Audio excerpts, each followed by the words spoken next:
Frente Radiosa. El conflicto no es karma, es democracia. Complicamos la discusión. Hablamos de política. No lo soñé. Deja gente en el figurón.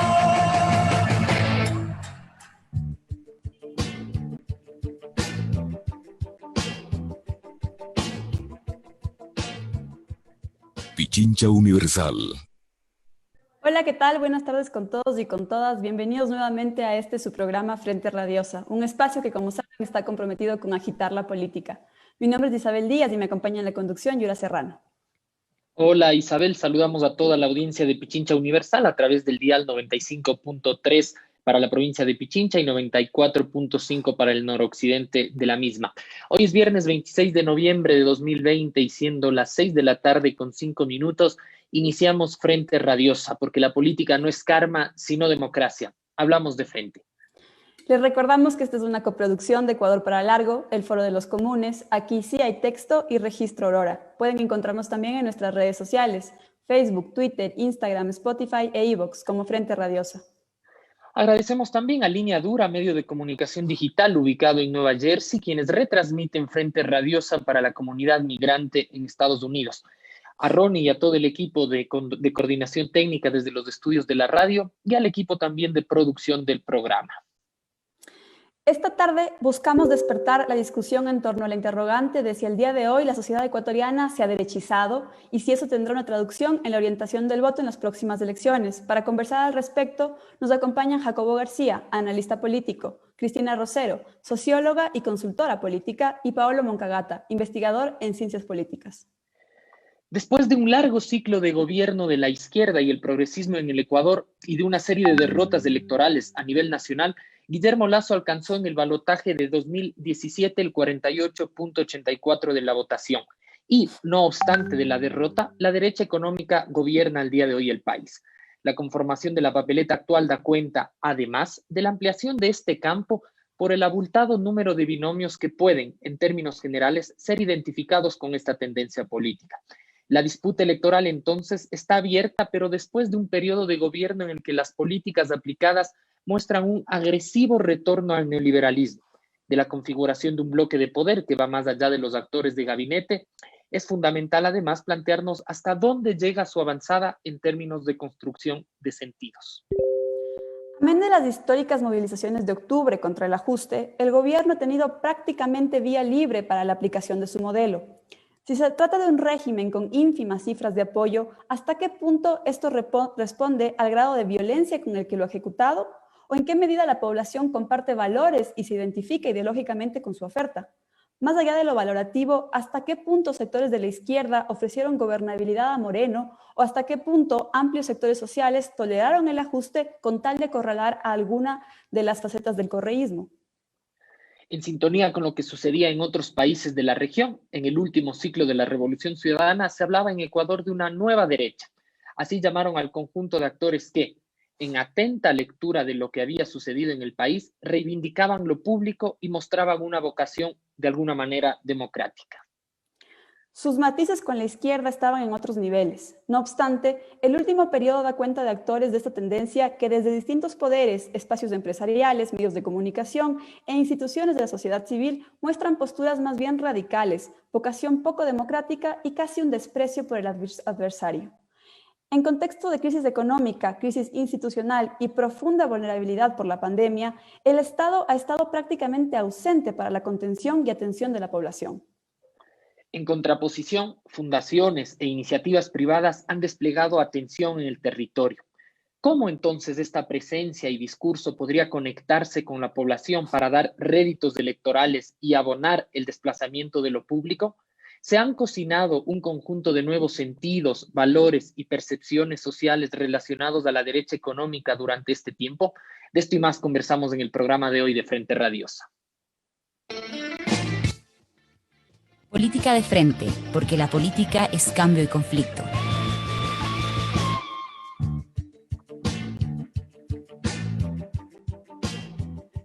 Pichincha Universal.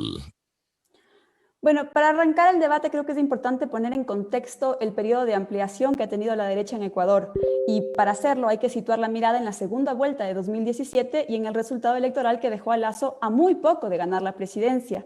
En este sentido quisiéramos preguntarles cómo y con qué se conectó en ese momento el electorado de Lasso. Bienvenidos todos. Cristina, comenzamos contigo. Hola Isa, Yura, buenas tardes. Un gusto estar aquí con ustedes. Buenas tardes, Jacobo, Paolo, ¿cómo están? Buenas tardes con todos, todas y todas que nos están escuchando en Pichincha Comunicaciones. Muchas gracias por la invitación. Creo que es una pregunta muy interesante para discutir, sobre todo en un escenario en el que estamos viviendo, en que, como tú bien señalaste, la derecha no ganó las elecciones, pero sin embargo gobierna. ¿Con qué se conectó? Yo creo que ha habido una maquinaria hegemónica de medios de comunicación y de discurso reiterativo desde las élites económicas por desgastar e instalar a la vez. Desgastar a través de una pedagogía de desprecio de la política, usando personajes nefastos o incluso a través de la construcción de ideológicos de ideas como la corrupción. Esta pedagogía para despreciar la política tiene como fin despolitizar y viene de la mano de la idea de ni la izquierda ni la derecha, entonces la política no es la solución, sino vamos por la empresa privada. Y al final colocan en el imaginario la idea de que lo público es malo y que por lo tanto la corrupción es algo exclusivo de lo público y por lo tanto de la política, dejando como solución a la empresa privada como, digamos, el único fin que podría solucionar esta catástrofe que ha creado la política en ejercicio de lo público y digamos, el convenio, el contrato social. Estas ideas tienen un fin y han calado. Yo creo que eso fue el escenario que de una u otra manera ha permitido que Lasso cogobierne y que Lenin tenga, digamos, una base para esta gobernabilidad y esta pausa, y que, como tú bien señalaste, ha desembocado en una simplificación de la disputa política para radicalizar las ideas, colocando antivalores sobre la mesa, xenofobia, racismo, antiderechos, y esto lo que hace al final del día es comer, alimentarse de la ansiedad, de la tensión social, cosechando de este increciendo del conflicto. Gracias, Cristina. Jacobo, ¿cuál es tu criterio al respecto? ¿La población que votó por Lasso en 2017 estaba despolitizada? ¿Qué tanto pesó, en efecto, el escándalo de la corrupción que pendía sobre no solo sino varios gobiernos progresistas? ¿Con qué tipo de valores conectaron los electores en aquel momento? Bienvenido.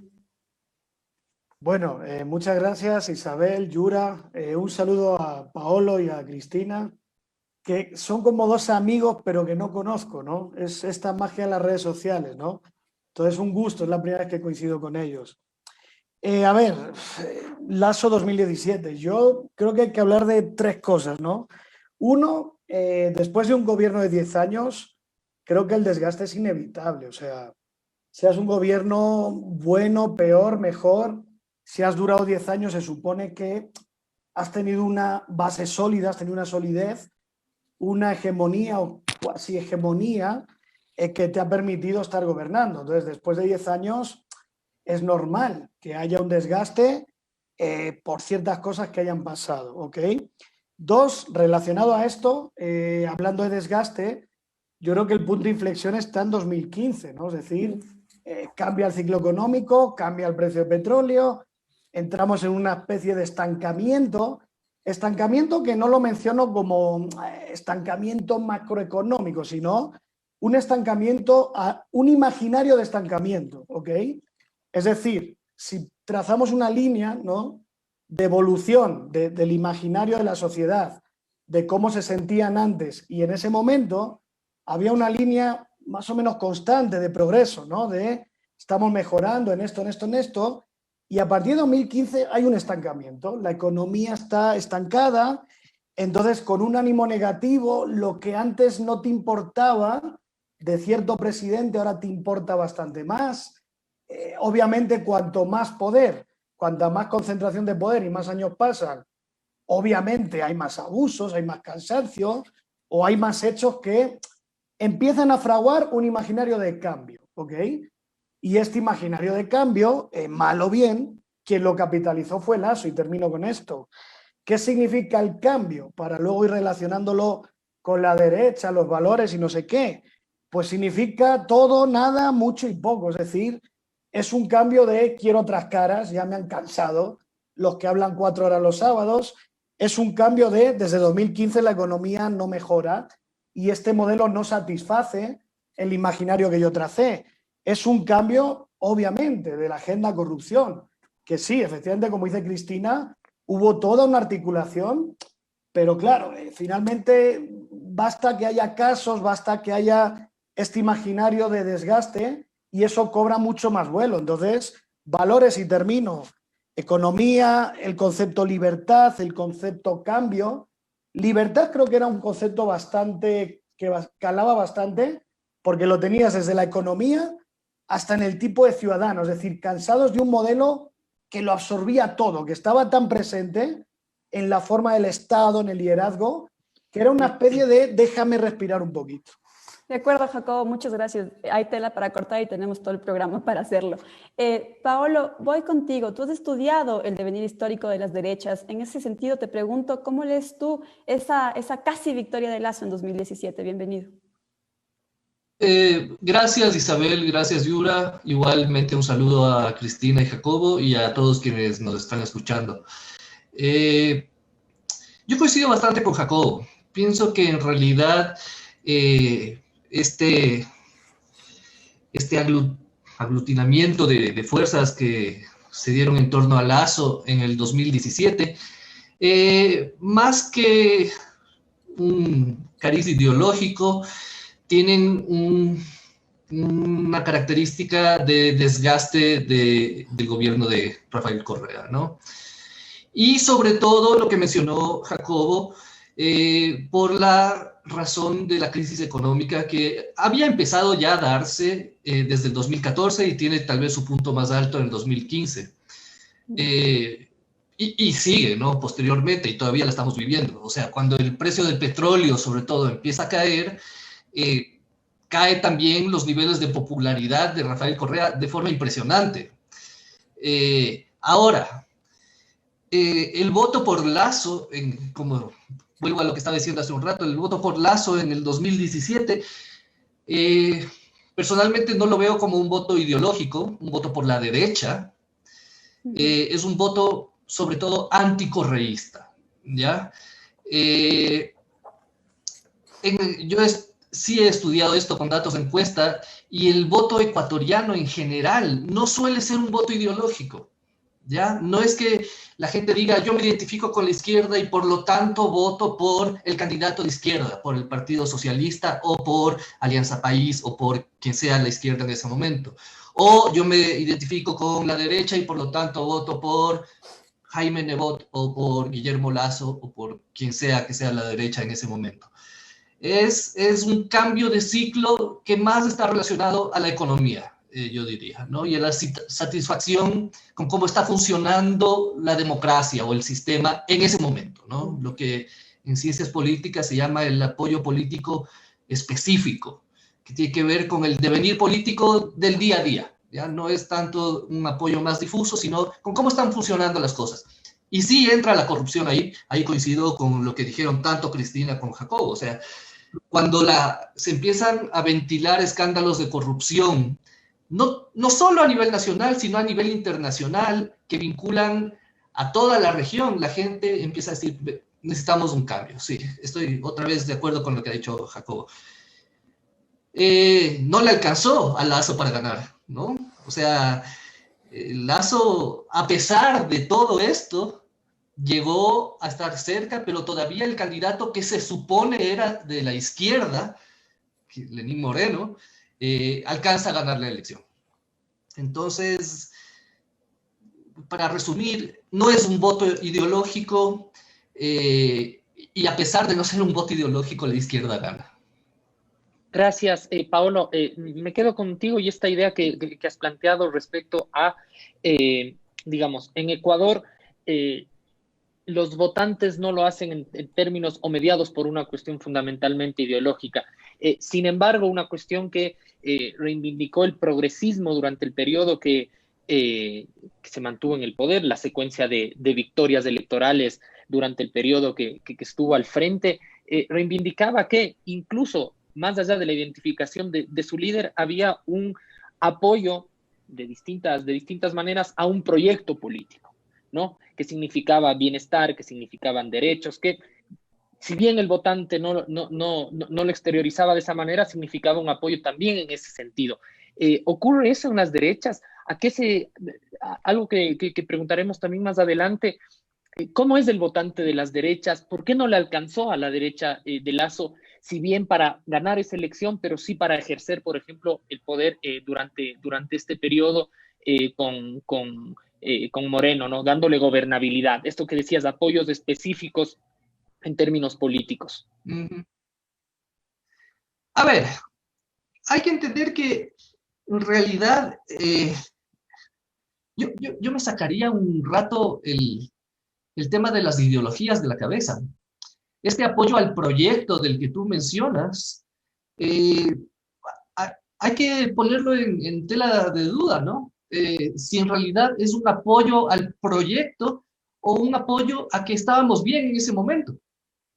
O sea, a que había más empleo, a que mi familia tenía que comer, a que las cosas funcionaban, a que había inversión social, había mucha inversión social, ¿no? O sea, había escuelas, había carreteras, había clínicas, las cosas parecían, había presencia del Estado en sitios donde nunca antes había llegado el Estado. Y eso es innegable, ¿no? Por lo menos en la primera época de Correa eso pasaba.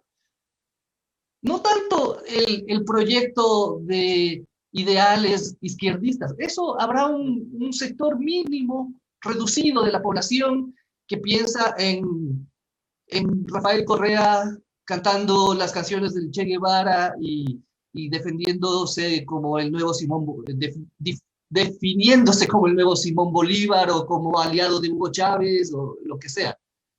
A un sector reducido de la población tal vez le importaba eso y apoyaba eso. Al resto de la población, eso le tiene sin cuidado, ¿ya?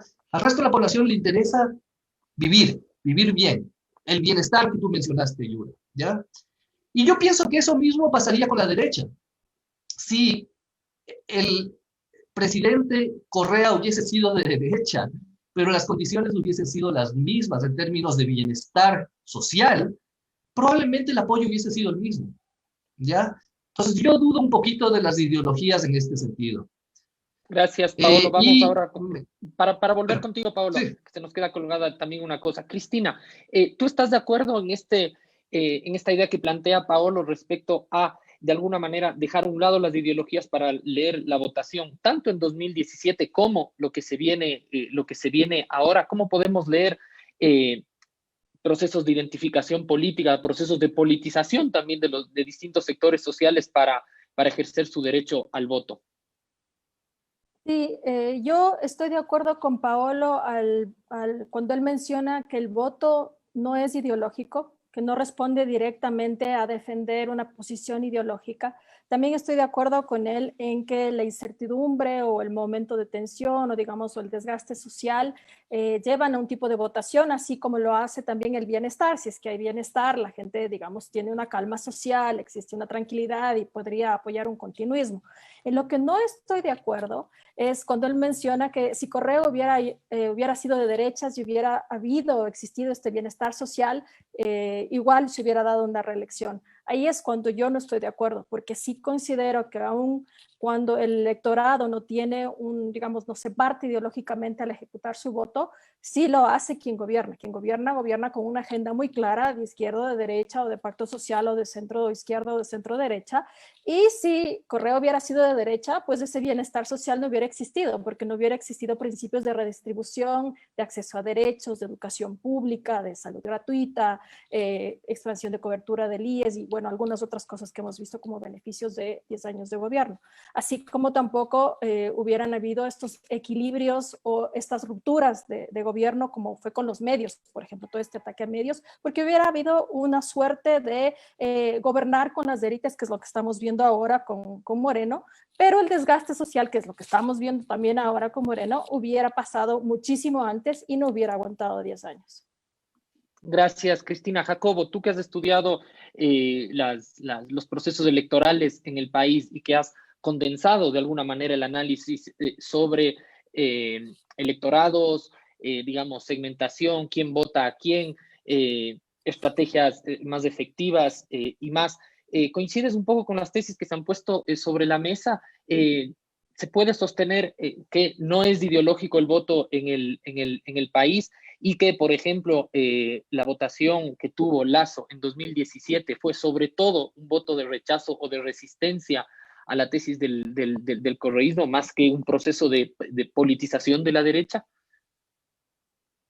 Sí, a ver, muy interesante. Yo comparto todo, casi todo de los dos, ¿no? Y también es que es un tema que puede abordarse de tantas maneras que siempre nos vamos a quedar cortos. A ver, sobre el tema del voto ideológico, a ver, totalmente de acuerdo siempre y cuando, que entiendo que es así como lo estamos definiendo, nos estamos refiriendo a la autoubicación de los ciudadanos, ¿no? Dentro de un eje izquierda-derecha, ¿no? Incluso lo podríamos estirar a otras categorías y podríamos llegar o no a las mismas conclusiones, ¿no? De progresismo, conservadurismo, no sé, ya esto es otro embrollo, pero entiendo que estamos hablando de una autoubicación, ¿no? Ahí en un espacio y que eso tiene una correlación con un partido, un candidato que se ubica también ahí y que por lo tanto esa unión hace un voto ideológico. Si hablamos de eso, estoy absolutamente de acuerdo en que aquí no hay un voto ideológico. Ahora, el reto claro, que uno ha tenido en este gran país que desafía tanto, ¿no? Los paradigmas o lo que te imponen a veces en ciertos espacios, creo que el desafío ha sido ir a buscar dónde están esas fracturas, ¿no? Sociales, dentro de las cuales uno ve realmente valores, ve identidad, ve cultura, ve opiniones, que si vamos a definiciones clásicas de ideología, yo podría decir que por ahí hay ejes ideológicos que tal vez no están visibilizados, ¿no? En la competencia electoral, partidaria, pero que yo cada día estoy más convencido que sí significan, detrás de eso hay ideología, ¿ok? Este sería el primer elemento. Y el segundo elemento de Lasso, sí, estoy muy de acuerdo también con los dos. Y bueno, y sobre los votantes de derecha o de Lasso en general, no creo que haya una respuesta. O sea, ¿qué busca un votante de derecha? Primero hay que, como dice Pablo, ¿no? Primero hay que preguntarlos si saben que están votando por alguien que supuestamente es de derecha. Porque igual que los ciudadanos se confunden, aquí tenemos a una serie de rupturas que decían que eran la izquierda y han gobernado con la derecha. Correa, que hablaba de la izquierda, pero en algunos ejes le puedes discutir si eso era izquierda, o Nebot, que era la extrema derecha, y casi se jubila siendo una especie de tercer vía conciliadora. Entonces, creo que lo que pasa en el ciudadano pasa también a nivel del sistema, de las élites, y toda esta confusión, y termino con esto, terminan que no hay un único votante de derecha, no hay una única razón. Siempre se ha hablado de ciertos temas, ¿no? La inseguridad, la migración, los valores. Sí, claro que hay algo de eso. Hay sitios donde el evangelismo penetra, ¿no? Y esos valores que unos asocian a la derecha, además bajo el tema del individualismo norteamericano y tal, puedes decir que sí, pero te voy a poner un ejemplo y cierro la idea. Ahora sí. El tema de inseguridad en Ecuador. Sí, el PSC de hace 30 años te iba a dar una línea de mano dura derecha, ¿ok? Que eso podía ser hegemónico en el valor de la gente. Pero si vamos a la sierra, donde más comunidad indígena hay, la comunidad indígena tiene una solución para la inseguridad. Yo he visto que hay comunas con brigadas vecinales indígenas, donde se avisa que el ladrón que se encuentre será quemado, se les ortiga, o sea, eso también ofrece una respuesta. Y esa respuesta de izquierda es de derecha, encaja con Yaku abrazando un oso, pues aquí pongo otro problema en la mesa, ¿no?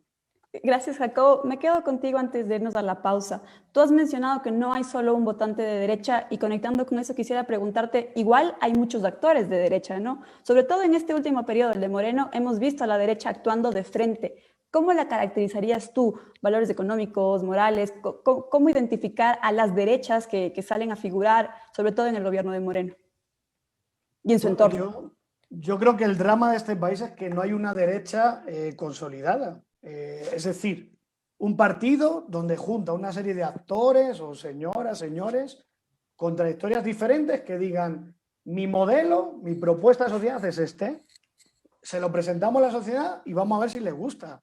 Es que yo creo que a lo mejor el problema está ahí. O sea, ¿qué tenemos en la derecha? El PSC en su peor momento de 30 años. Y aquí hablo desde la evidencia de encuestas que tengo. Hablamos de creo, bueno, sí, tiene esta línea en la democracia popular, que para mí era lo más, tal vez, derecha fiable que ha habido aquí, no sé. O a lo mejor estoy diciendo cualquier cosa. Pero ¿qué es la derecha hoy en día? ¿La que está en medios? ¿La que está peleándose por la pauta cuando antes eran amiguis, persiguiendo a la gente? ¿Son los empresarios detrás de los gobiernos? Como el programa que hicieron ustedes, ¿son las cámaras que son las más estructuradas y logran dar continuidad a ciertos proyectos que podemos decir de derecha? Creo que hay que empezar por ahí y luego ya vamos creando más problemas todavía. Gracias, Jacobo. Con eso nos vamos a una pausa y en breve seguimos con más de Frente Radiosa. Y no prendas la luz, la imagen te desfiguró. Atención, si vas a conducir o ya circulaste por la autopista General Rumiñahui o por la vía Intervalles, tienes dos opciones de pago del peaje: activar tu dispositivo TAC o acceder a la opción postpago. Para eso, debes seguir los siguientes pasos. 1. Regístrate y llena el formulario en la página www.pichincha.gov.es. 2. Adquiere el dispositivo o efectúa el postpago en las oficinas del peaje ubicadas en la vía Intervalles, en el edificio del gobierno de Pichincha, en los supermercados Aquí, Gran Aquí, Supermaxi, Megamaxi o en la red de parqueaderos Urban Park y en la red de servicios Facilito. Recuerda que ahora los peajes de la autopista General Rumiñahui y de la vía Intervalles están automatizados. Gobierno de Pichincha. Autorización número 01460, CNE, Elecciones Generales 2021.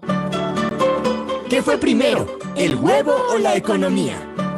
Hola, soy Giovanni Manosalvas, uno de los coproductores del programa ¿Qué fue primero, el huevo o la economía?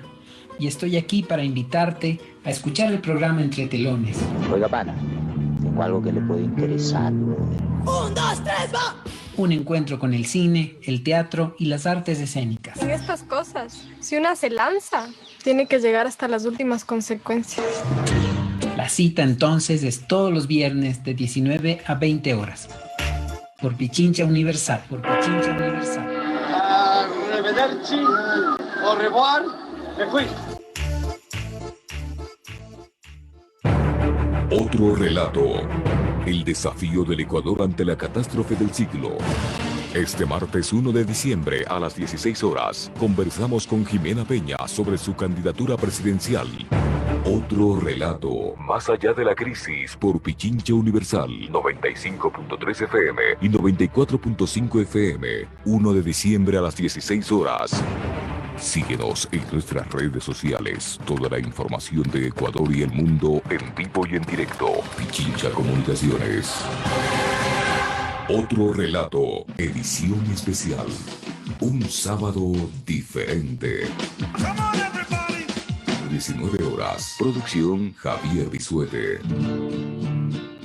Qué dulce encanto tienen tus recuerdos, Mercedes. Llega la edición especial. Sé que mi pena no te importa. Desde Argentina. Cual reptil ponzoñoso, tu cuerpo se desliza. Los Visconti. Con sus grandes éxitos. Ódiame por piedad, yo te lo pido. Ódiame sin medida ni clemencia. Este sábado, 19 horas. Producción Javier Bisuete. No faltes. El rencor hiere menos que el olvido. Edición especial. Síguenos en www.pichinchacomunicaciones.com.es. No lo soñé.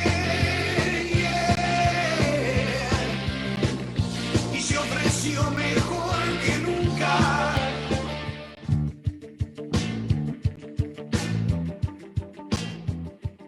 Pichincha Universal. Seguimos con más de Frente Radiosa.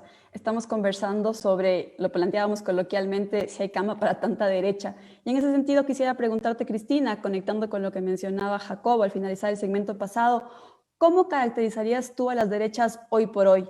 Porque, ok, si en efecto no hay identificaciones ideológicas a largo plazo sostenidas, sostengamos eso por el momento, sin embargo, siempre hay una disputa de sentidos. ¿Cuáles son los sentidos que están disputando las derechas en la actualidad? Creo que, como dice Jacobo, no hay un solo votante de derecha, digamos, esto no está claramente definido. Sí hay, digamos, una continuidad desde las élites económicas que han sido quienes han dado las pautas para gobernar y digamos que desde este ideológico de que es la economía la que va a solucionar todos los problemas sociales y los problemas estructurales y los problemas institucionales, desde ahí parte, digamos, de esta malentendida derecha.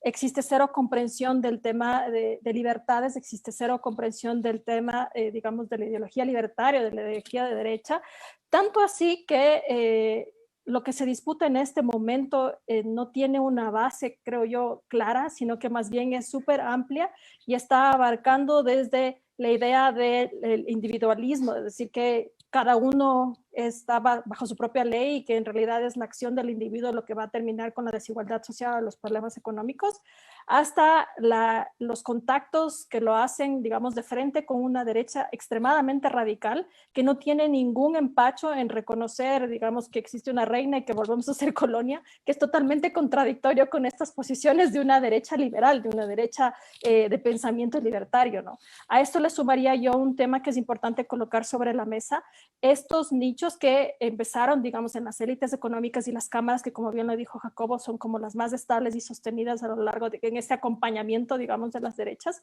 se unen a un actor que es bastante importante, que es lo que hace la educación privada y la academia. No es inocente, digamos, que tengamos una universidad privada que da acogida a los grandes personajes, digamos, políticos de la derecha o de la ejecución de Morena en este momento, pero que además acoge a uno de los principales asesores o ideólogos de la campaña de Lazo. Y esto tiene un fin que es el desclasamiento. A través de la educación, a través de la formación de estas clases medias, construir un desclasamiento que a la final lo que te dice es, sí, la formación, digamos, no te dicen adoctrinamiento, pero lo que están haciendo es formarte alrededor de la idea de que el negocio, el capital, la economía son los que dan las soluciones o las salidas económicas y sociales, cuando tú pierdes una identidad social, un pacto social, una identidad de clase. Gracias, Cristina. Súper claro. De hecho, en este programa, porque hemos venido analizando las derechas ya en algunas ocasiones, mencionábamos la última vez que era importante salir del espectro de partidario, si se quiere, y entender que las derechas igual operan en diferentes niveles de la sociedad, disputando el sentido común, universidades, fundaciones, think tanks, etc. Conectando con eso, Paolo, quisiera preguntarte, si bien son diferentes actores las derechas hoy por hoy, sobre todo, ¿cuáles son las redes de sentidos o de valores que las conectan? ¿Qué están disputando en la actualidad? ¿Cómo las caracterizarías tú al día de hoy? En eso estaría de acuerdo con Cristina, ¿no? Es que hay una derecha definida aquí, ¿no? Hay derechas más liberales, que se centran en las libertades de los individuos, y sí van a proponer modelos neoliberales en ese sentido de reducción del Estado, pero protegiendo las libertades del individuo, y derechas más conservadoras, digamos, que tienden a defender estos valores. O sea, pienso que para empezar hay que diferenciar en estas distintas dimensiones cuando podemos hablar de ideología, ¿no? Una que puede ser una dimensión económica, y una dimensión más de valores, ¿no? Entonces, si bien en la dimensión económica podemos hablar de estas derechas que defienden una menor presencia del Estado, tal vez enfatizar una reducción de los índices de pobreza versus los de desigualdad, encontraremos derechas más liberales y más conservadoras en ese sentido. Entonces, no hay una derecha sola. De acuerdo, solo para acotar ahí, o más bien consultarte, tú en una intervención pasada mencionabas al anticorreísmo como un factor que los aglutinaba. ¿Todavía pesa eso? ¿Desde dónde entienden o desde dónde se entiende este anticorreísmo? ¿Cómo lo caracterizarías? Verás, esto yo lo he estudiado con datos de encuesta, entonces esto más que una opinión es un análisis que he hecho, con datos de los barómetros de las Américas, que son unas encuestas bastante reputadas en la región. En realidad hay un repunte de la autoidentificación con la derecha, un importante repunte de la autoidentificación de la derecha que ocurre entre el 2014 y el 2016, ¿ya? Y se ve que en estos años, en el 2016, es cuando crece la polarización ideológica, basado en estos datos, ¿no? En datos de autoidentificación ideológica, crece a su mayor nivel la polarización ideológica en el Ecuador. Cuando hay la transición de Rafael Correa a Lenín Moreno, hay un leve declive en el nivel de polarización ideológica. Es decir, hay menos gente que se autodefine como de derecha o extrema derecha, y también hay un poco menos de gente que se identifica como de izquierda o de extrema izquierda. Entonces, esta transición del gobierno de Rafael Correa a Lenín Moreno sí sirve como una especie de válvula de escape a la gente que dice, bueno, ya no está esta figura de Rafael Correa aquí en el poder gobernándonos, por lo tanto, podemos tal vez acercarnos un poquito más, no acercarnos a los niveles que teníamos en el 2006, 8, 10, que eran niveles menores de polarización, ¿ya? Entonces yo diría que sí sigue siendo una figura importante la de Rafael Correa para aglutinar las fuerzas derechistas, pero no tanto como el 2017, ¿ya? Contestando así muy directamente a tu pregunta, teniendo en cuenta estos niveles de polarización ideológica que se han visto a lo largo de los años a través de datos de encuesta. Gracias, Paolo, Juan Cristina y Jacobo, sobre este tema. Para no entramparnos, porque creo que además la discusión sobre ideología, sobre identificación puede demandar bastante más tiempo que el que tenemos ahora. Sin embargo, para marcar la cancha de la discusión que queremos seguir llevando adelante, quería irme contigo, Jacobo. Desde el retorno a la democracia puede reconocerse que en el país no ha existido una sola derecha, como decíamos, sino que han sido varias, correspondiéndose con los varios clivajes presentes en el país, el histórico regional, costa-sierra, terratenientes y clase bancaria comercial, o quizá uno más contemporáneo relacionado al modo de inserción con lo nacional y con lo global. Hay una distinción entre Creo y Partido Social Cristiano, quizá. ¿Hasta qué punto han quedado resueltas esas diferencias en las derechas para sostener hoy día una suerte de unidad?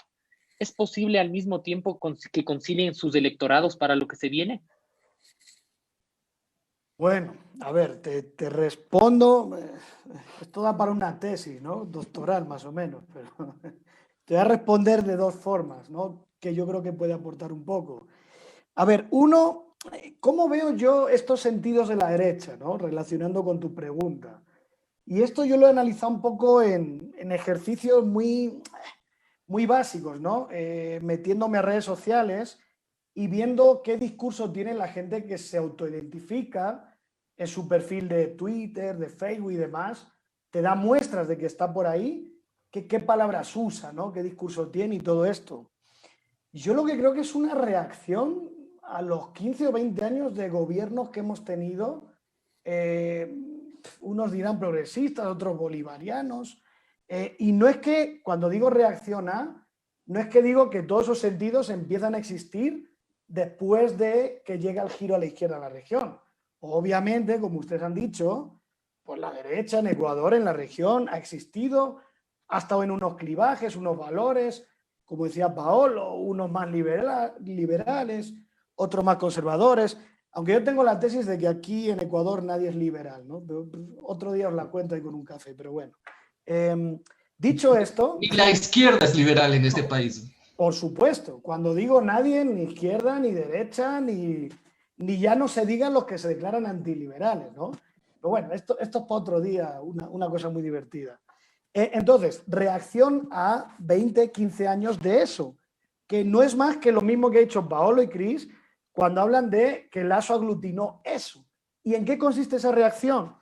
Hay un eje muy claro de que yo creo que aquí sí hay ideología, cuando hablan antisocialismo, anti no sé qué del siglo XXI, anti no sé cuánto, anticomunistas, no está claro. Tal vez uno puede decir, sí, algo tiene en la cabeza, no lo tiene muy claro, pero sí están contra algo, es contra un modelo que para ellos es, les quita su estatus, su privilegio o su legítima forma de ver la vida, ¿no? Le quita, le pone techos al progreso, a la libertad individual, tanto en los derechos como en la economía. Y hay otro tema para cerrar con esto, que creo que es importante, que es lo del tema de valores e identidad, que va desde el tema cultural, la resignificación de la historia. O sea, este halo de hispanismo que vemos por ahí, uno lo puede conectar a nivel internacional, pero yo creo que tiene sentido verlo también como Ecuador mismo, porque esto, en 15 años lo que hemos oído, y decía Paolo, es Bolívar, Bolívar, la integración, Bolívar, en unos sitios la descolonización, en otros sitios tal. Entonces, veo sentido que la reacción a eso sea, yo, en mi tradición e identidad hispánica, pues voy a mezclar estas cosas y me sale un modelo de una especie de, pues eso, de reacción conservadora, o no sé cómo llamarlo, donde puedes meter ultralibertarios, los de Creo, los de aquí, los de allá. ¿Esto está bien decirlo así o no? No lo sé, porque como les digo, o sea, es muy complejo. Y cierro, perdón, me olvidaba solo esto, de verdad. Octubre. Si quieren ver sentidos de la derecha actuales, vayan a octubre. O sea, ese es un gran ejemplo y no está muy alejado de aquí. En octubre yo hice un análisis muy rápido. La palabra más mencionada era orden, orden, orden, orden. Es decir, orden, no queremos vándalos. En otras palabras, no queremos revolución, no queremos volver ahora, ¿no?, a repartir cosas, replantearnos cosas. Orden, defiendan las casas, defiendan los edificios. ¿Qué reclamaban? Nadie defendió Quito, ¿no? Nadie defendió Quito. Quito no tiene alcalde. Entonces, ahí es donde yo veo muchas de estas cosas que se enlazan con el pasado y con esta resignificación como reacción a los gobiernos que hemos vivido. Gracias, Jacobo. Interesante esto que planteas. Cristina, Jacobo ha puesto, digamos, sobre la mesa una cuestión que, digamos, resulta fundamental para pensar en la caracterización de las derechas, la idea y la noción de orden, ¿no? Que si bien él traía a colación octubre, de alguna manera se pensaba que reacomodaría el campo político para el escenario electoral venidero. Y las propias cifras de percepción y de opinión daban cuenta que más del 60% de la población aprobaban las demandas y la manifestación, si bien lo que más circulaba en redes era esto que manifiesta Jacobo. Ahí está tensión, entonces. Emergieron nuevos liderazgos, se desplazó por un momento este clivaje correísmo-anticorreísmo, pero al día de hoy parece que como que han vuelto a tomar ese cauce, ¿no? Te quería preguntar entonces, ¿estás de acuerdo con eso? ¿Y crees que las derechas tienen resueltas sus diferencias para presentarse a este escenario electoral? ¿Desplazarán esas posibles diferencias que han tenido? A ver, yo con tu pregunta quisiera regresar a las palabras con las que abrí la intervención. Creo que la derecha ha hecho un trabajo muy contenido, muy sistemático para desgastar y para instalar ciertas ideas para poder basarse en ellas y utilizarlas como muletilla. Y esto es solo posible si nosotros simplificamos y reducimos la disputa política, digamos, a la complejidad de la sociedad para radicalizarla. Y ahí es donde viene este discurso súper binario entre lo bueno, lo malo, el correísmo, anticorreísmo y el orden y el caos, que es una cosa que lo vimos muy clara y muy transparente en los discursos del juicio político a Romo.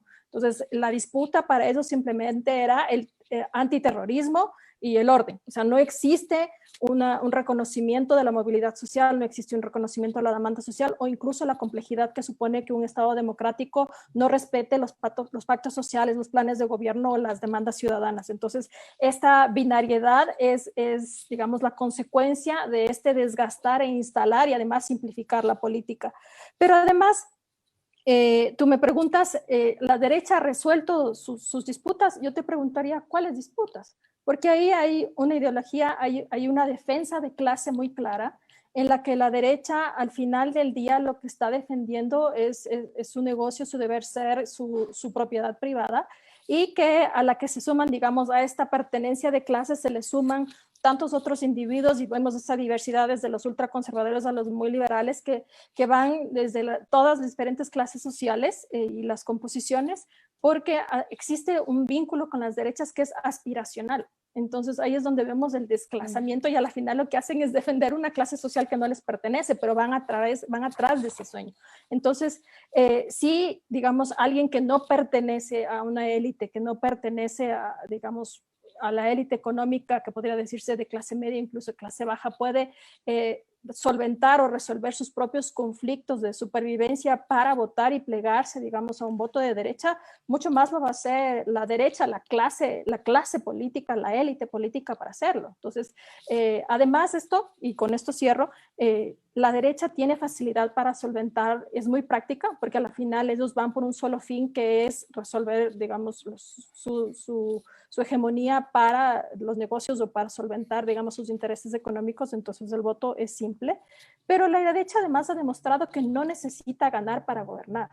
Entonces no es lo que les interesa el poder democrático por construir o por, digamos, transformar o establecer políticas, sino es el control para sus intereses, y esto lo pueden hacer pactando como sea, y eso lo hemos visto en estos últimos 3 años. Entonces sí lo van a solventar, sí lo van a superar, incluso se van a plegar a este voto de derecha quienes no son de las élites con esta identificación aspiracional, y este hueco que existe, el problema, la pregunta aquí es ¿quién cosecha, digamos, todas estas aspiraciones? Porque Lasso le falta credibilidad. Yaku podría ser interesante porque a la final podría ser alguien que se deja dominar, que resulta ser más interesante y más fácil y más simple, como lo ha sido Moreno.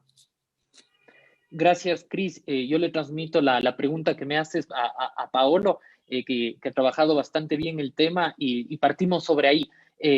Digamos, hay una diversidad de derechas, digamos, o tienen intereses distintos de estas derechas. Tú en un determinado momento, hace un tiempo, cuando publicabas un artículo, decías, obviamente, hace algún tiempo, como indica el desempeño de Guillermo Lasso en las elecciones de 2017 y la dependencia que tenía a ese momento el gobierno de Moreno con sus aliados socialcristianos, el efecto péndulo podría culminar en un gobierno claramente de derecha en las elecciones generales de Ecuador 21.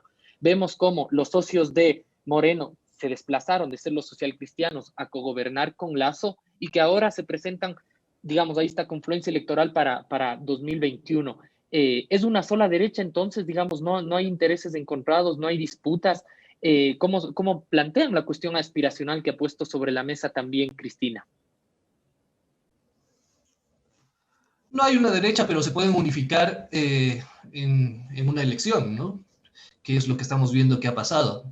Después, si acceden al poder, veremos intereses encontrados. Ahora, si se puede dar un efecto péndulo, yo creo que sí se puede volver a dar el retorno del péndulo hacia esta pseudo izquierda que representa el correísmo, ¿no? ¿Por qué? Porque ante la baja legitimidad de Lenín Moreno y la debilidad de Lasso como candidato, parecería que la gente, y hay que tener en cuenta que los votantes, los ciudadanos, tenemos memoria muy corta, ¿no? Entonces, si a un ciudadano tú le preguntas, y estoy hablando de la gran mayoría de ciudadanos, ¿cuándo estuviste mejor en los últimos 10 años o 20 años? Te va a decir hace 10 años probablemente, ¿no? Entonces, ese efecto de péndulo sí puede retornar hacia la izquierda, o sea, es probable que varias cosas hayan confluido en estos años, incluso la pandemia, ahora último, para hacer que la gente empiece a dudar de estas nuevas ofertas que le plantea esta pseudo derecha unificada de ahora, ¿no? Porque, claro, como te digo, es una derecha que se unifica para llegar al poder, en esta alianza de Creo y Partido Social Cristiano, por ejemplo, pero que una vez que llega al poder, es muy probable que se fracture, ¿ya? ¿Cómo se fracturó la izquierda que llegó al poder en el 2017, ¿no? Apenas llega al poder la izquierda en el 2017, se fractura, una parte sigue siendo izquierda, digamos, la parte correísta sigue siendo izquierda de alguna manera, y la parte que gobernaba hace esta especie de gobierno de transición hacia la derecha, que era lo que todos esperábamos más o menos ya cuando empezó a gobernar Lenín Moreno, que sea y cuando se ve esta ruptura inicial, ¿no? Que sea una especie de gobierno de transición hacia la derecha. Claro, esa transición se vio acelerada por algunos sucesos, la firma de los convenios con el Fondo Monetario, y ahora último, la pandemia ha hecho que se acelere aún más esta transición hacia la derecha. Como te digo, sí vería que hay una posibilidad de un regreso hacia esa pseudo izquierda, porque es más atractiva para la población, yo creo. Gracias, Paolo. Ya cerca del fin del programa, las intervenciones finales de 1 minuto máximo, por favor. Jacobo, de cara a las elecciones del próximo año, ¿tú crees que Nebot y Lasso son la misma derecha y sobre todo están en capacidad de hacer coincidir sus electores? Te voy a responder en 1 minuto a eso y a todo lo que hemos visto ahora. Y a todo, sí, dale. Pues me ha ocurrido, con tu permiso. A ver, les voy a contar esta historia, ¿no? Donde sabemos que hay electores que no tienen mucha ideología, ya, todo lo que hemos hablado. Y cómo el ciudadano ecuatoriano se ha situado en su propia vida, en su contexto, cómo se ha autopercibido en los últimos 14 años. 1 minuto. Vamos a ver, estamos claros lo que ha hecho Paolo, Cris, hasta el 2014 todo iba así, ¿no? Crecimiento lineal. 2017 hay un estancamiento, entonces hay un relato de que la gente cree que el modelo que le ofrece Correa, Moreno, la RC, no es suficiente, ¿ok? Ahí es donde Lasso cobra fuerza. Pero llega Moreno y como que desbarata todo. Esa linealidad más o menos entendible la desbarata y entonces hay un agujero negro de estos del espacio donde el pasado entra aquí y los de ahora se van al pasado y es como que todo se descompone, ¿no? Entonces, hay nuevos imaginarios. Entonces, y parte de esos imaginarios quiere decir lo siguiente. Uno, Lasso ya no puede vender el cambio de antes. En 2017 sí, porque era contra lo que llevaba ahí 10 años. Ahora Lasso habla de cambio. 1, ¿de qué cambio? De lo que hemos visto estos 3 años, absoluto desastre. 2, ¿de qué cambio? Tú vas a apoyar el 85% de leyes de Moreno. ¿Me hablas de ese cambio? ¿Ok?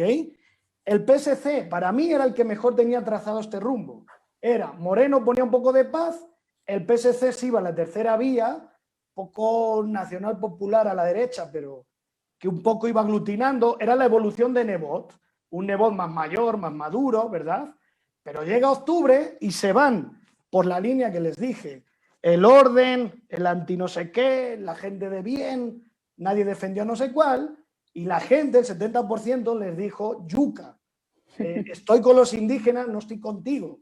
Los indígenas me están defendiendo a mí, que yo no tengo ni para vivir. Tú no me estás defendiendo a mí, ¿ok? Entonces, termino con esto. Llegamos a unas elecciones donde, como decía Paolo, el cambio se agotó. El cambio se agotó. El único cambio que tiene sentido puede ser Alvarito, y ahí es donde la derecha se hace presente a los Trump o a los Buffon, al empresario que no le ven cómplice con nada, va contra todos y cobra fuerza, o bien Yaku, no desde la derecha, sino desde un híbrido de identidad, de estilos y demás, o si no, cierro ahora sí, pasado y presente, aquí sí el péndulo, ¿no? Íbamos evolucionando, nos estancamos, Lasso no dio nada, Moreno tampoco, volvemos hacia atrás que por lo menos había algo sólido. Gracias, Jacobo. Cristina, tus apreciaciones finales. El audio. Nos queda muy poco tiempo para cerrar. Lo que se puede decir es que mucho de esta falta de ideologías de identificación para defender un proceso o para transformar y probar, digamos, algo diferente, está mucho por una falta de cultura histórica y política. Yo creo que de eso han pecado tanto las derechas como las izquierdas, una falta de formación, una ausencia digamos, de criterios de formación ciudadana que, ojo, lo está haciendo ahora la derecha. Entonces, si la pregunta era, ¿hay cama para tanta derecha? Pues esto recién empieza y se va de largo porque la derecha sí está invirtiendo en esta formación y en esta idea de, pues vamos a cosechar de aquí porque si no ganamos ahora igual gobernamos, pero la idea es tenerlo seguro a largo plazo. Gracias, Cristina. Paolo, vamos contigo. ¿Paolo? A ver, ¿qué puedo decir? Sí, hay que verlo más a largo plazo, pienso yo. Son procesos que no hay que verlos de manera inmediata. Se puede decir que gobernó una izquierda aquí por 10 años, que hubo, como dijo Jacobo, este proceso de transición truncado, acelerado en algún momento y truncado, y que ahora nos deja un panorama bastante abierto de lo que puede pasar en el Ecuador. Estoy de acuerdo con Cristina en que la derecha se está formando mejor que la izquierda. Yo, sinceramente, veo a la derecha mejor organizada que la izquierda. Y no en términos de partidos políticos, sino de grupos ciudadanos, ¿ya? Veo que la derecha forma a sus bases, que es algo que aquí no hacen los partidos políticos, ¿no?